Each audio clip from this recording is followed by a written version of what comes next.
eshitamiz, javobni eshitamiz.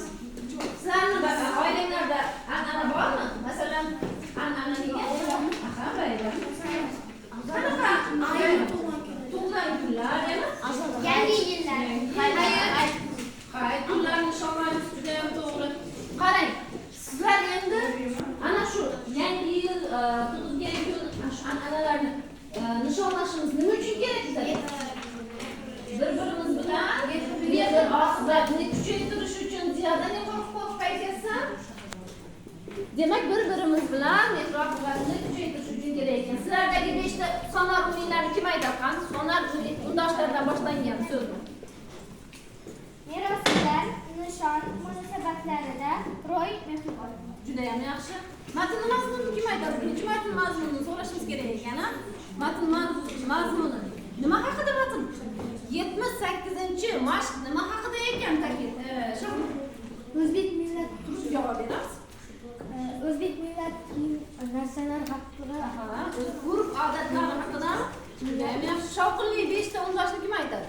Qani? xotirlash, faziyalarning hayotida ba'zan ko'rinishlar. Juda ham yaxshi. Juda ham to'g'ri. Demak, berilgan savol va topshiriqlarni mehr guruhi juda ham yaxshi darajada bajarib chiqdi deb o'ylayman. Muruvvat guruhidan endi qarang. 79-mashq berilgan. Sizga oqibat guruhi. Matnni o'qing, sarlavha toping deb qanaqa sarlavha topdinglar? Mehr. Demak, qarang. Sizni oila a'zolaringiz bilan munosabatingiz qanday? Yaxshi.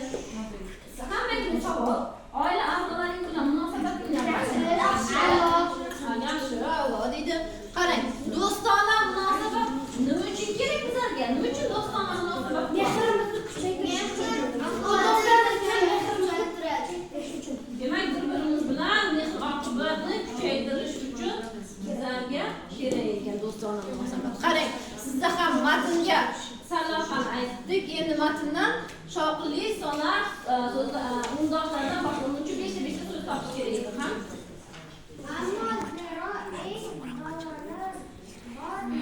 Judayam yaxshi. Kim aytadi? Shovqinli kim aytadi? Aha. yo'q 20 emas 40 15-40. Demak, bu oqibat guruhida faqatgina Manzura javob berdi. Ha, boshqalar nega javob bermaydi? Qani, muruvvat guruhi bo'ldinglarmi? Muruvvat guruhiga 80-mashq berilgan edi. Sarlavha topishingiz kerak edi. Matnni, mazmunni aytib berishingiz kerak. Qani, sarlavha kim aytadi? Qanaqa sarlavha qo'ydingiz? Aka singil yoki tug'ilgan kun yoki qanaqa qo'ysa bo'ladi? Bir matnga 5-6 ta nima qo'yishga bo'lardi, ha? Demak, boshqa bir oqibat anaqasidan, guruhdan, a'zosidan yangi yilda to'g'ri keladimi matnlarga yangi? Aha. Demak, qarang, siz ota-onangizni xursand qilish uchun nimalarga qodirsiz? Ota-onanglarni xursand qilish uchun nimalarga qodirsizlar?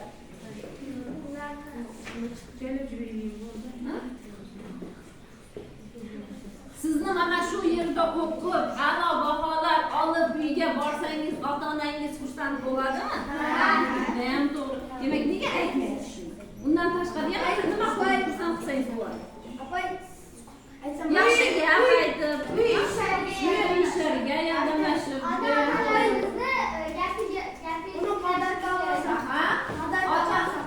ota-onalarimizni gapiga kirishsak, ko'rsak. Demak, sizlarda ham shovqinli sonar 5 ta aytib o'rnalar. Yazdinglarmi? Qani kim o'qiydi?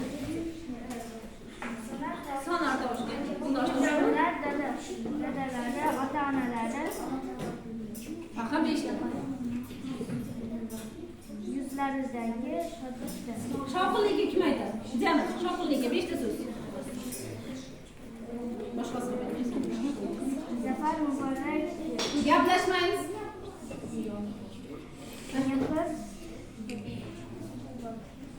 To'rtta qoldi, ha?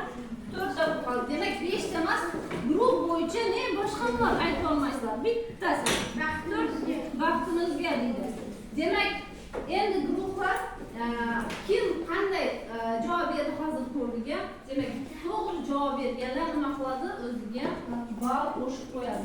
Endi qarang, ballni qayerdan qo'shyapmiz? Deskriptiv turib ham kim nimani aytdi? Masalan, matndan asosiy mazmunni tushundinglarmi hammangiz? Matn nima haqidligini tushundingizmi? Demak, bir ball qo'shasiz. Qarang, matnga savob qo'ya olganlar bir ball qo'shamiz degan. Undan keyin matn yuzasidan berilgan savollarga javob beringlar, anchalar. Ana shu javob berganlar bizga bir balldan qo'shadi. Endi qarang, so'z yozganlar ham qo'shadi. Davom etamiz. Demak, bolalar, endi guruhlar bir-birlaringizga berdim. Ha, baholash varaqchalarini bor. Demak, shunga fikr bildirasizlar bir-biringlarga. Qani qo'ydinglarmi bor? Kim qani mehr guruhi muruvvatni baholamoqchi edi. Qani muruvvat oqibatni baholamoqchi edi. Guruh sardorlari qo'yib borish kerak edi. Qo'ydinglarmi? Ham tez-tez fikringizni bildirolmay bo'lmaydi. Baho qo'yib tashlang. 5 ball, 5 ball. Aha, aytib. Baho qo'ysak bo'lmaydi. Aha. Ma'lumot o'qing, aytib. Necha ball qo'yding?